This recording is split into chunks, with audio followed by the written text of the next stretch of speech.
the 33rd Sunday of Ordinary Time. I'm going to be sharing about 3 words, maybe more. Worth, value, and worthiness. Or worthiness. Today's readings are centered around these important words to me. The first reading is from Proverbs in the wisdom literature, when we hear about often. And there's all these little sayings or songs, getting people to think. It's a collection. This reading is often used as the first reading at a funeral of a wife, mother, woman, friend. And it's a picture of a wonderful wife.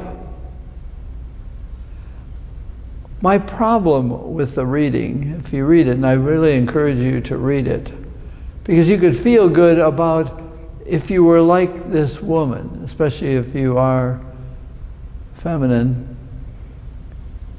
Her value is what she does. She stands behind her husband, and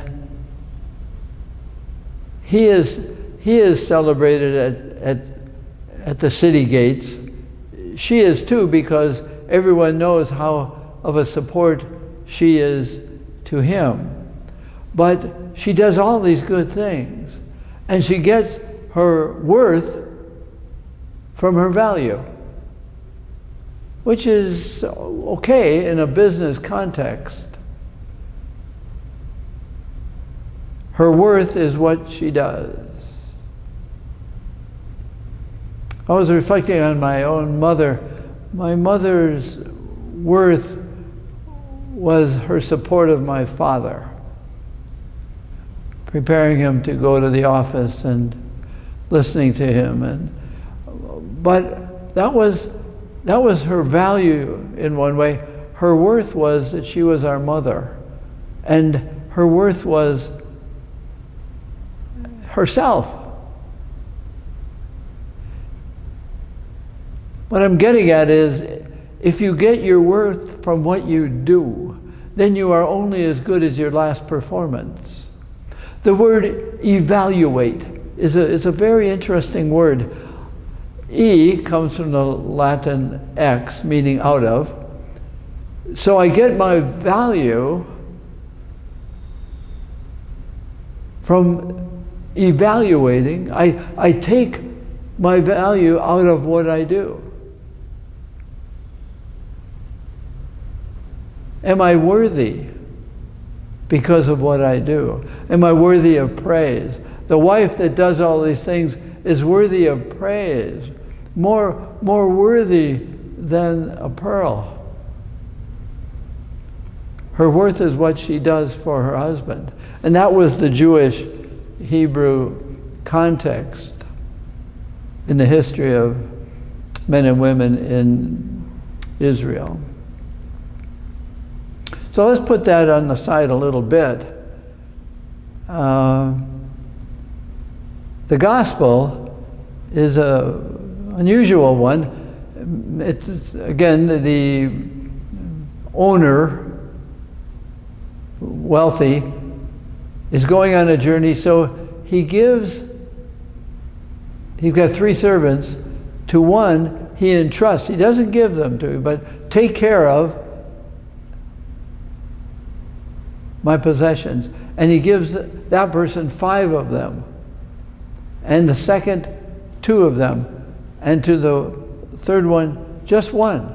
So what are these in the parable? And parables are meant to be not figured out, but but looked at this way, looked at that way. What does it mean to you now?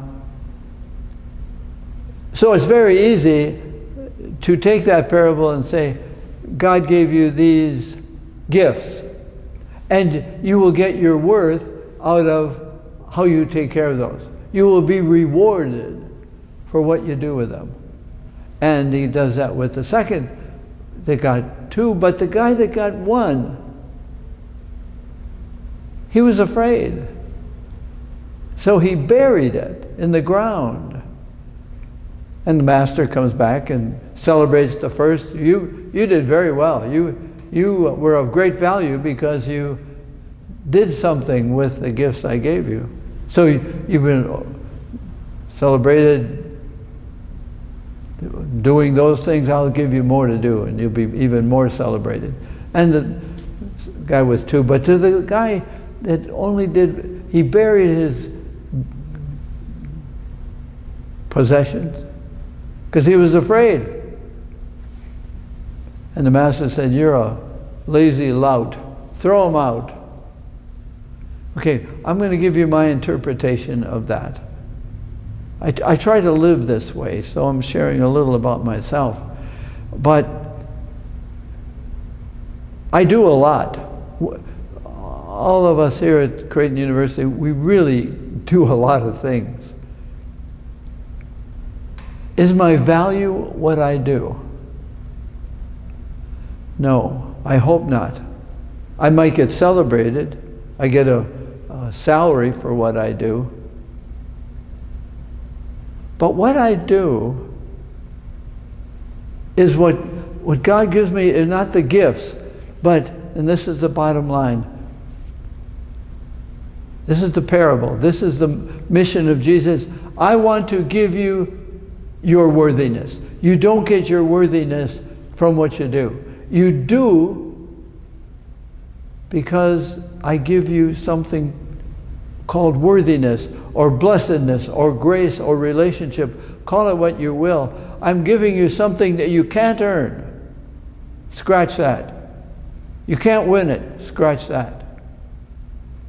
You could, however, bury it. Hide it. It's not enough, you say. I don't feel worthy because I get my worthiness from my worthness, and my worthness comes from evaluating, measuring, weighing, x-raying. On a good day, I do these things. I feel worthy of what? Reward.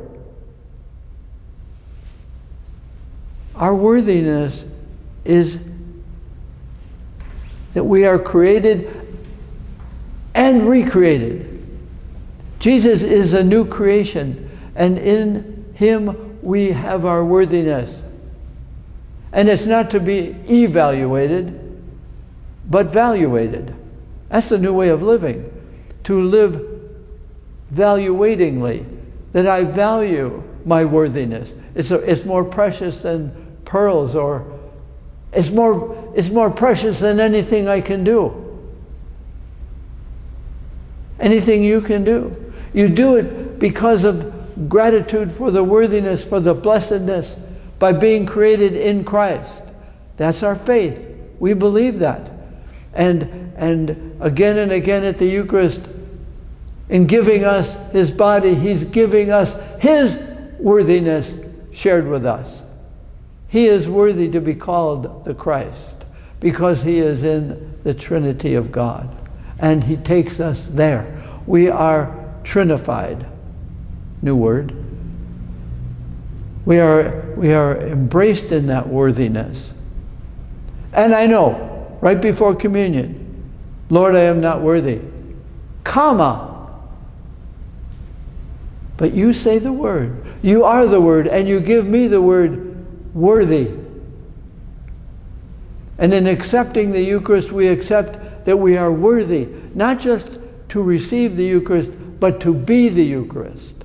What I do is because of who I am. And who I am is who he calls me to be and says it creates me to be. You are my body. My body makes you worthy of being who you are. Jesus makes us worthy to receive him. He makes us worthy to live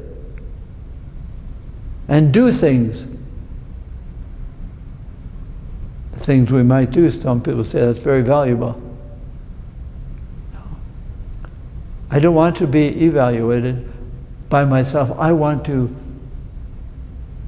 live valuatingly, graciously, receptively of the worthiness he shares me at the Eucharist. He shares me in all the sacraments. He shares me my worthiness by sharing me his worthiness, his name, his body.